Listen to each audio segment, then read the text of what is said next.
Yo, yo, yo, what's up, y'all? It is Dr. Preston Cherry at the Life Buddy Balance Live podcast. We're in the house once again.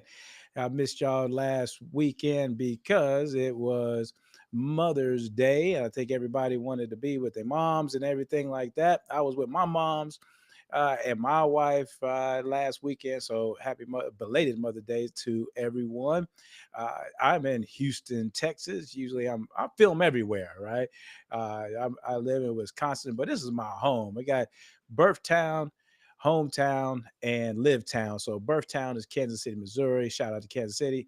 And Houston is my hometown, just raised up at H Town. Shout out to H Town, and Live Town is up in Green Bay, Wisconsin. But so I'm coming to you live from my mama house, my daddy house, all right, in H Town. So we are on a tour. It's our hour, right? My wife is in another room too.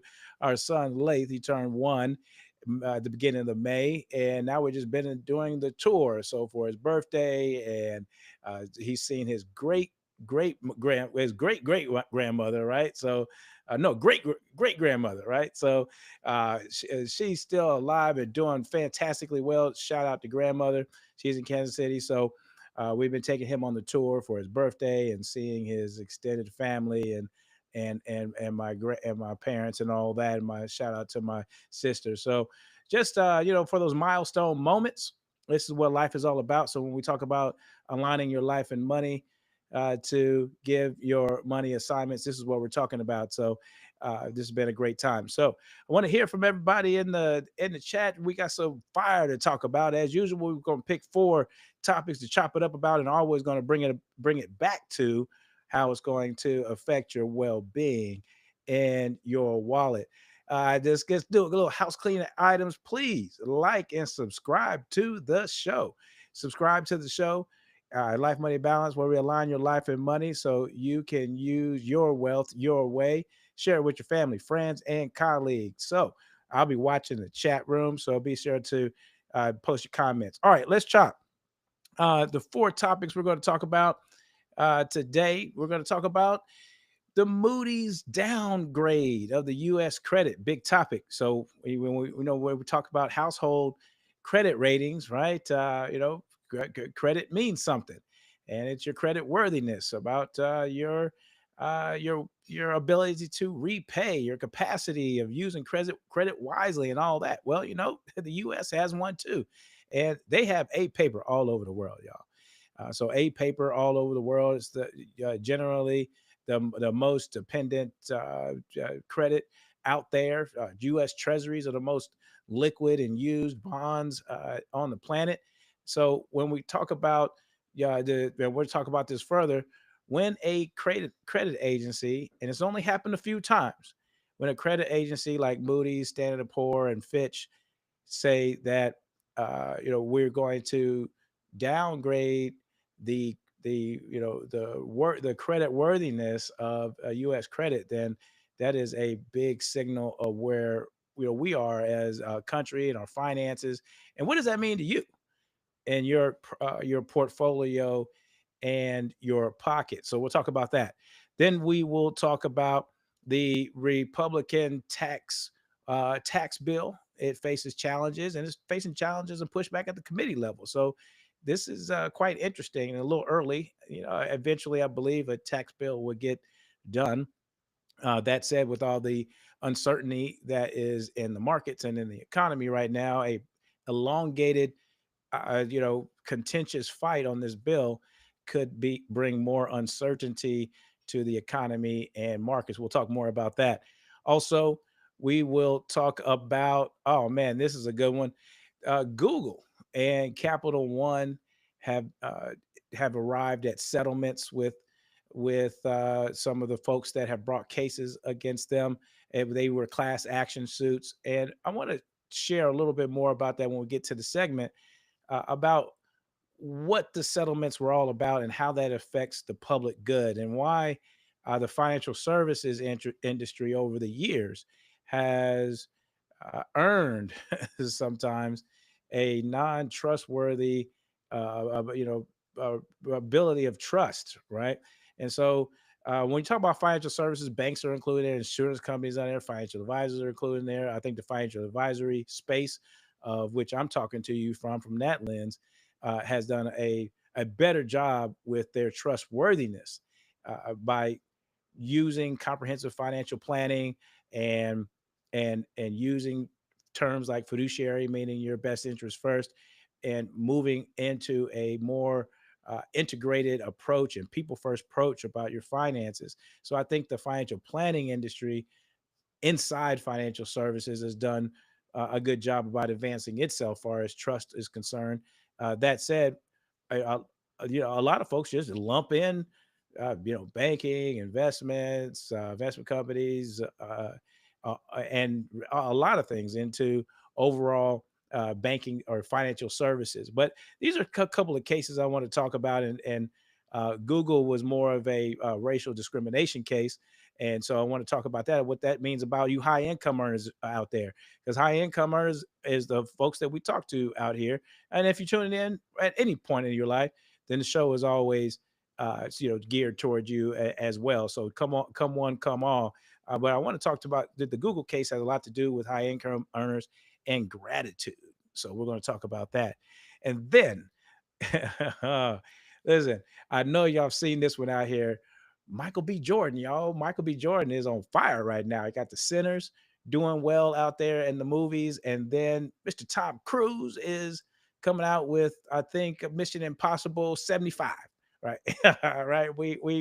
I hope I think this is going to be the final one, but those Mission Impossibles are fire, y'all.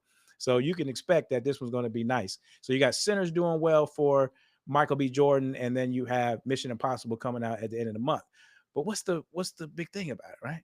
Well, you saw that Michael B. Jordan. First of all, Tom Cruise showed up at or promoted on his channel, said go see Sinners. Then Sinners. Then Michael B. Jordan showed up at the Mission Impossible premiere, and there was a whole bunch of bromance there, long hug. We'll talk about what that has to do with your overall network and your finances. So we'll get to that. So we got a 4 segment show. So let's dive in, right? If you're out there in the chat, let's chat in there and let me know your comments and everything like that. And we'll work it like that. I'll be sure to look over here. I'm looking over to the side. I'm looking over to my notes, all that type of stuff to keep the show going. All right. All right. Let's talk about this Moody's downgrade for the U.S. credit. Right. What does it mean? Well, first of all, it hasn't happened. It's happened here recently, but there's Fitch and there's Moody's and then there's S&P, right? And those are the three credit rating agencies, far as when you're talking about corporate, credit ratings and the like, right? And with Fitch is the first time that, let's see, Moody's, right? They just downgraded the U.S. credit. It's the first time they've ever done it, as far as downgrading the U.S. credit.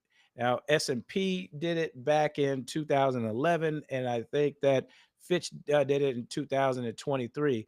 So listen, this is recent, as far as the U.S. being, at that's not risk. I don't want to press an alarm sound.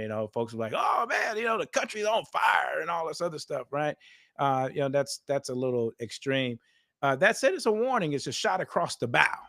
All right, when you have a a nation that is somewhat, when you're talking about finances is concerned, yeah, they have the most ability to tax and raise revenue, generate revenue, have a consumer society, have debatable strong middle class. I know there's some strong opinions out there about that, right?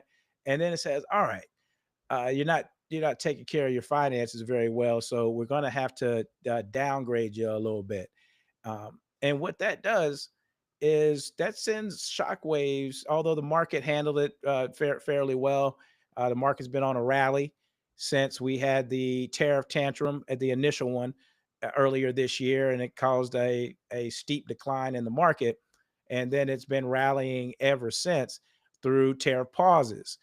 Now, there's still some uncertainty, in my opinion, that if you have reoccurring tariff pauses and they're signaling a potential tariff permanency, right? Then that's still uncertainty. And uncertainty doesn't bode well in the market, and neither does Moody's downgrading the US credit. And what it says is that how is the US economy, how strong it is, how is tax policy? We'll talk about tax policy. Uh, what is the, how is the underlying revenue generating and bills paying ability of the country doing? Is it at risk? And with a budget deficit right now of their deficit, U.S. debt now exceeding 36 trillion dollars, right? And now we are talking about a tax bill that's floating around and going to continue to adding to that debt. And what that means, and we'll talk about that a little bit later in the Republican tax bill segment. That we already have, we as a nation, right, already have a lot of uncertainty in the market. Although we've had a rally, all right, rallies are not recoveries. And when you have a recovery, then you have more certainty. When you have a rally, you're talking about current headline news, the art of the deal, and in certain respects, right? So at least it's not the tariff tantrum, right? That's a low floor to jump over, right? So any type of good news is going to smooth out the negative headlines for a minute and have a strong rally, a V-shaped rally. All right, that's coming from high volatility to the low side and high volatility to the upside. Does that mean that rally is going to turn into a recovery? We don't know, right? Particularly with all of these aspects of news reporting to the overall broad economy, interest rates, credit rating, tariffs, so political, geopolitical risk. How long is this uncertainty going to be in the market? Now, there's also opportunities out there. So, meaning, what does it mean for your wallet and your well being? It doesn't feel good when you have high volatility to the low side. Feels pretty good when you get high volatility to the upside to have a nice little rally. But long term, when businesses are talking about putting money at work in order to invest back into their businesses and long term projects and giving guidance. Some companies are not even giving guidance. Delta didn't even give guidance in their call. Walmart kind of said a little bit that the tariff, if they become permanent, even they are well known for low prices, that their prices could even go up, right? So again, more uncertainty. So when you talk about the U.S., all right, interest borrowing costs are up. Folks are already adjusting from the COVID prices that are remain elevated. Inflation has come down year over year for a number of years. That said, prices still remain at a new normal, and people were digesting those prices. And then now we have, the with the tariff tantrum, we have prices that could go back up, right? So a lot of uncertainty in the market. And when you're talking about the cost of capital, not only to the government making large interest payments on their borrowings, all right, then uncertainty it starts creeping into what the Fed policy is going to do, and then the cost of capital for everyone, whether it be businesses, small businesses, your mortgages, your car loans, and everything else that has a cost of capital element to it, right? Because of the riskiness of everything, the riskiness of the nation as a whole, the riskiness of prices increasing and putting pinches on pockets, even at high incomes, right? All of that is uncertainty. So I think that with the downgrade of the U.S. Debt or the U.S. credit, it just adding more fuel to uncertainty. That said, I spoke on Schwab TV and Yahoo Finance earlier this week. And look, there's opportunities out there. One of the things that people don't like hearing during a downturn is keep doing more of the same, because as far as continuing your contributions in your investment accounts, because the market is tanking. All right. They also don't like hearing do more of the same when the markets are rallying, but it sounds better because the markets are going higher. But people are saying, okay, well, should I have my cash on the sideline and wait until markets come back down? Right. And so it's either do I do you raise more cash and a whole bunch of it and sit on it, or do I sit on my cash and wait for the market to correct again and get into a good entry point, right? And it's sometimes the answer is more of the same, so you can buy at high and low points, dollar cost average in, and then also too, if you got some dry powder on the sidelines, some cash, then take care of those opportunities, buy at dips and corrections and crashes, and take care of those opportunities. So there's a lot there, even when you're talking about uncertainty in the markets. The preserve and protect is something that you can do. Pivot your investment portfolios a little bit according to your household and your finances and what you want to do long and near term, right? But this news about the the U.S. Downgrade of credit is it could be a boon to volatility and uncertainty along with the tax bill is concerned. So all right, so let's pivot to that, right? Let's pivot to the Republican tax bill that's out there. The reason why I titled this Republican tax bill, right, is because usually when you have control of both houses, then you are you are rubber stamping bills through the committees, right? And then it gets to the House and goes to the Senate, and then the president's approval, right? They're having some tit for tat in the committee right now, and then within their own house, right? And it's kind of tied into the last segment that we talked about, which is the national debt, right, at 36 trillion. Some of the staunch right, they're committed to cutting a large amount from the deficit at any cost, right? And so they're committed to cutting more fat and the like, and this is within their own house, right? So what's on the table? All right, we're talking about the 2017 Tax Cuts and Job Act tax enactments, such as we have the 20% QBI, which is qualified business interest business income deduction. You have the salt limits, a salt limit cap, which some folks in high income districts, they're saying we don't want to cap on that because folks have large mortgage payments and interest payments, and they want to be able to write that off. The standard deduction it was increased during that time. Want to make that permanent. So there's a lot of proposals on the table. I'm looking at some more here, right? The lowered income tax brackets, right? Oh, the corporate. Oh, that's on the table, which is the corporate tax rate was lowered during that time. That was a big one. So, and right now it's being proposed to lower it even more, maybe by 1%. Okay. The tax credits, child tax credits were increased during that time. So expand those. So these are proposals that are on the table. Expand the tax credit again, increase defense and immigration spending, uh, eliminate eliminate tax on tips and overtime. Okay. And right now it's projected that the tax bill in of itself could add 2.5 to 5.2 trillion dollars over the next 10 years to the deficit. Now that goes right hand in hand, right? It goes hand in hand with the downgrading of the US credit when you're talking about a tax bill that's floating around and adding even more to the deficit. Now, adding more to the deficit hasn't is not a new thing here, particularly probably since President Reagan.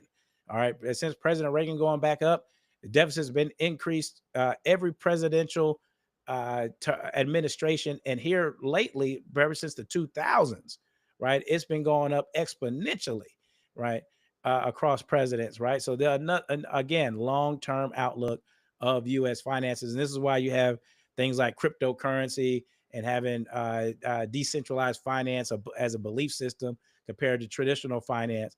Uh, I would say is I want to put a pause on being real alarmist because there's a lot of conversation out there that would strike the fire alarm, and saying that there's a big problem coming and there's a into the confidence in the US dollar. Although countries have been trimming the US dollar a little bit, it's still the number one used reserve currency in the world. That said, there's a big conversation about how much countries have been leveling off the U.S. dollar as well.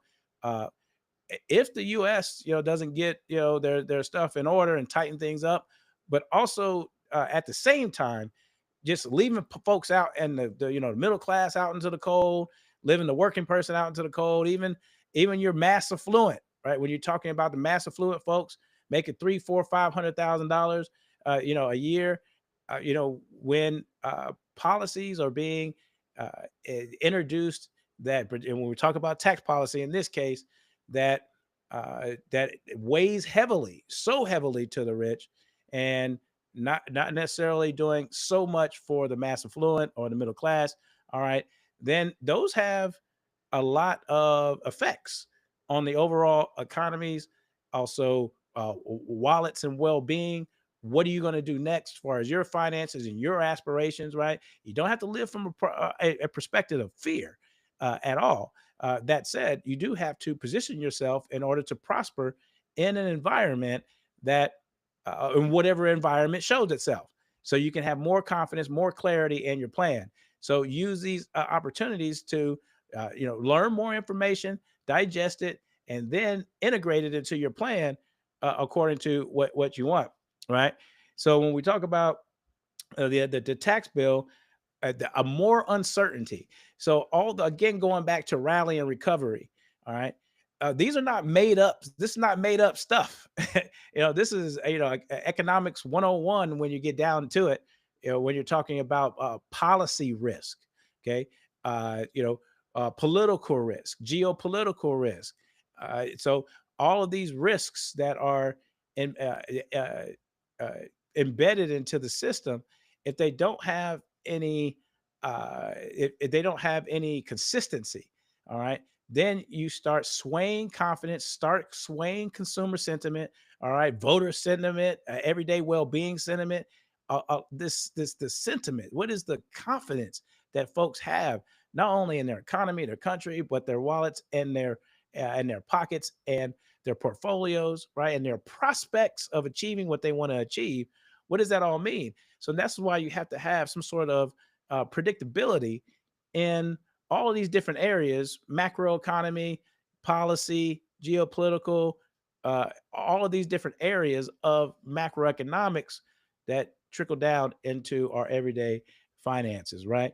So my point here is that I think that the tax bill is going to have to do some balancing on the who that the tax bill is going to benefit, right? So we can have a boost to confidence overall, and then long term confidence, because people have to tax plan, right? Taxes are a large line item for folks' expense sheets on their income sheets. All right, so if you have unsurety about taxes, which is a large chunk of everybody's inflows and outflows, then you have unsurety of prospects and achieving your aspirations to what you want.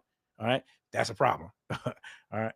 Lastly, I would say about the tax bill is one of the pushbacks is on here is talking about Medicare fraud. I mean Medicaid fraud. Um, I just want to put out there that Medicaid fraud, I put fraud in quotes, is about 5% of overall spending and to Medicaid. And that accounts to about 31 billion, I believe, something, yeah, 32 billion. And only 15% of that is 15% of that 5% is actual fraud.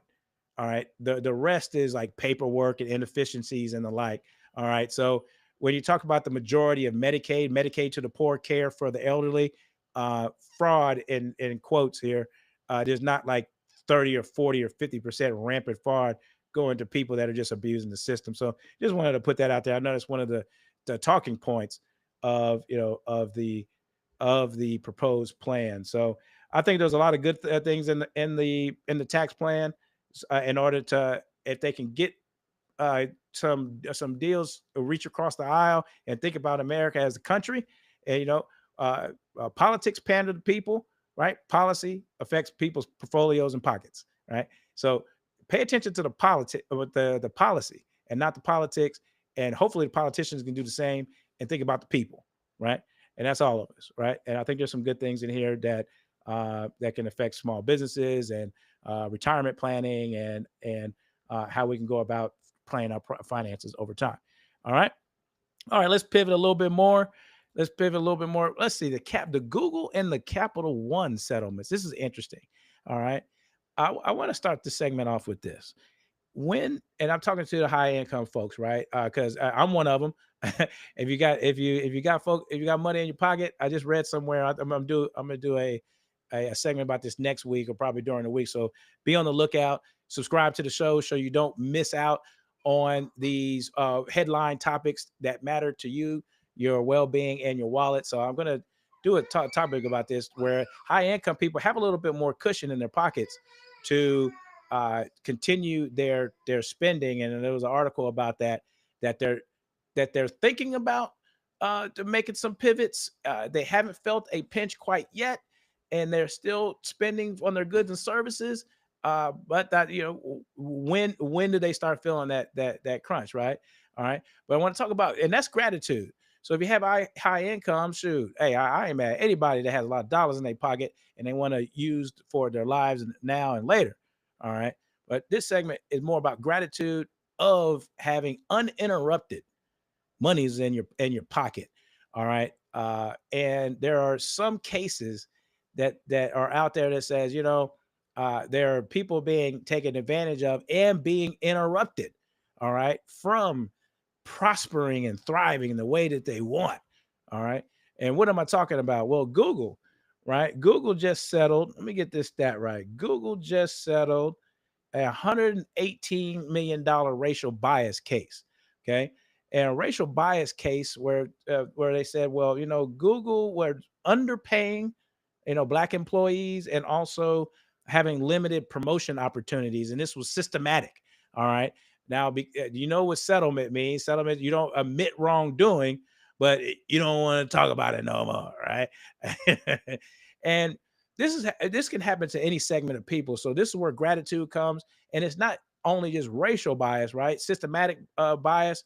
Wherever there is a place to where you as an individual want to thrive with your finances, so you can invest in your prospering now and later, right?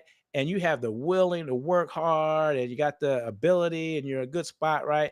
And then someone is the something or someone is keeping you away from doing that outside of your own ability. So you got the internal fortitude and the qualifications and and you are qualified, but yet external forces are affecting you, right?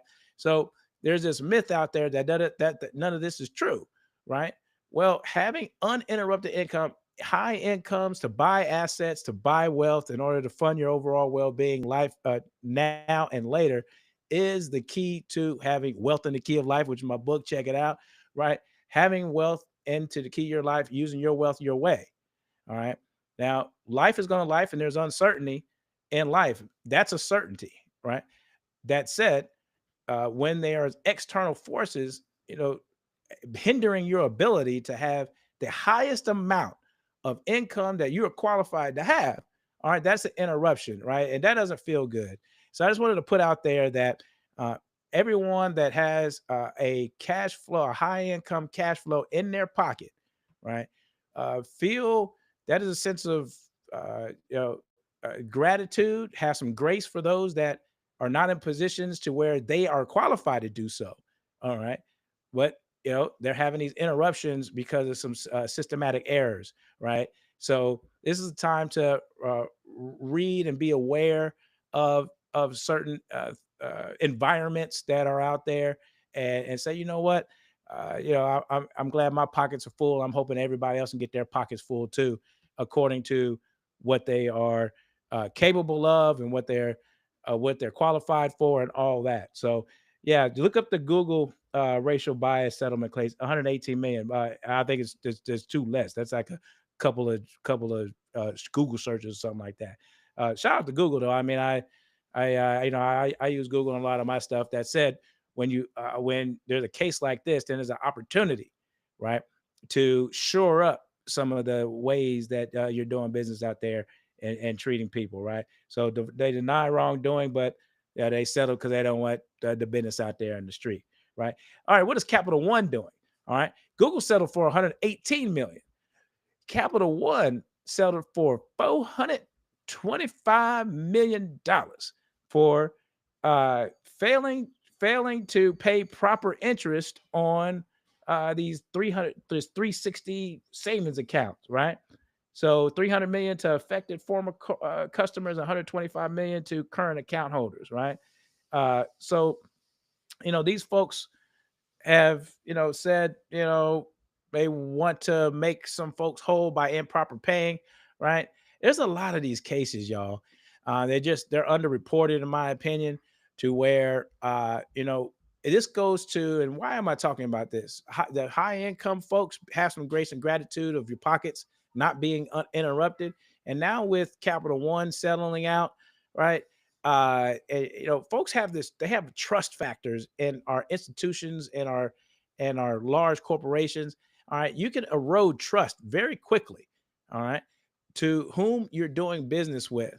And me as a financial advisor at Concurrent Wealth Management, we take trust very seriously. We want to earn it. We want to serve. We want to serve on the notion that we have your best interest first, and we never want to ruin that at all. We would never put that at risk.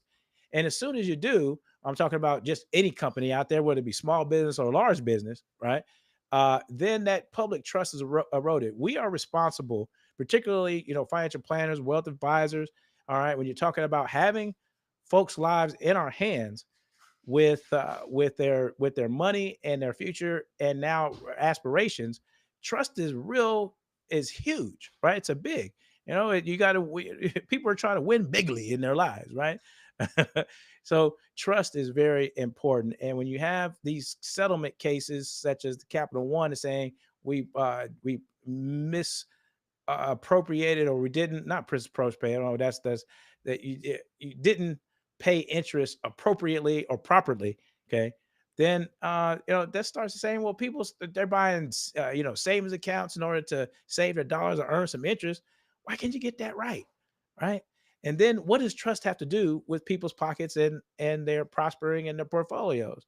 Well, when people, this is statistically true, when folks work with an advisor or get it with a trusted advisor, right? Overall, in general, every study that you see, finances are better, well-being is better, confidence and clarity is better. But if folks don't believe in their financial institutions, all right, and that trickles down from the big version of financial services into anywhere else, it affects how people engage with banks, how about even at the highest levels, right? Even if we serve the mass affluent, high net worth individual, ultra high net worth individuals here.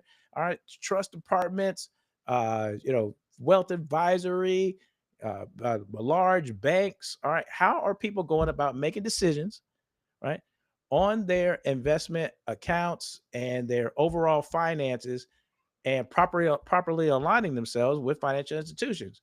You know, well, if you have cases all the time being settled for a lack of trust, then it provides a little bit of a barrier for folks taking care of their finances and wanting to partner with folks. So, to the companies that I just talked about, far as having discrimination cases, and also just you know stepping on a habitual member, as David Chappelle on the show, right? He is a habitual line stepper. Companies, stop being habitual line steppers, right? And make good with folks, because at the end of the day, when we do well, small businesses, large businesses, the government, all that type of stuff, it has the public good at heart, right? Then folks can start making better decisions by aligning themselves with professionals that are going to help them do what's good for them. All right. All right. So let's pivot one more time. Usually I do an hour show, but you see in the background, for those that just jumped on, okay. I'm at my mother's house at Houston, Texas, my mom and daddy house at Houston, Texas. Shout out to my Houstonians. Also, if you are in Houston, shout out at me, right? And subscribe to the show. Subscribe to the show. Let me put this up here so y'all can see this. Subscribe to the show so you don't miss this education and entertainment that we always putting out here, right? All right. So the last segment, We're going to shorten up the show a little bit today. One, we're going to have an exciting guest next week and the week after. So be sure you tune in. And since it's just me, y'all, I'm going to give you a little bit of your time back, but I'm dropping these gems for you. And let's go with a little bit of entertainment. All right. Michael B. Jordan and Tom Cruise, right? What the hell has this got to do with finances? Let me tell you. Well, first of all, let me tell you what I'm talking about. Well, Michael B. Jordan and Tom Cruise, they really support one another, right? And this is key to those intangible wealth building aspects of life, which is there's a popular saying that your net worth is not your self worth. That is true, but your network can help you build your net worth, right? And so is your self worth to go along with your net worth, can help you build your net worth and help that net worth thrive. And this is what we're talking about Michael B. Jordan and Tom Cruise. When you have a network that is supportive, right, and wants to see you shine, get your pockets right, live well, right, and really just align with a good social circle. It's called social capital. Then your overall capital will thrive.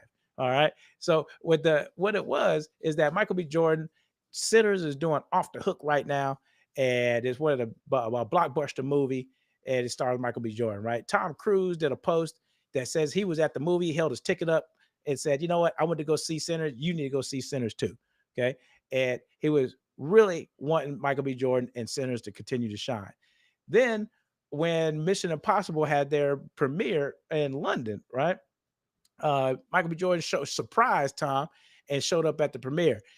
Michael was having a little conversation with one of the news outlets, entertainment outlets, and then Tom rolled up to his own show. Obviously, Michael B. Jordan looked over there. He's like, "Ah, man, they ran over to each other, right? Gave each other a bromance hug, right? The hug that John, right? Watch Rocky. Well, I think it's what the first Creed. That John, see what John mean, right? That John meaning, as you know, I said in there for hug. That John lasted about 15 seconds. They were, they dapped up, right? They dapped up and hugged each other and everything like that. And everybody was like, "Oh, look at that!" They supporting one another. But you know what? That should be the norm. All right, that should be the norm when you're talking about uh, overall interactions with your friends and whatnot. Right? That shouldn't be odd. And this is what I want you to know: get some folks in your life, okay, that are going to give you a bromance or a sister hug, right? And are going to show you some love and want to see you thrive.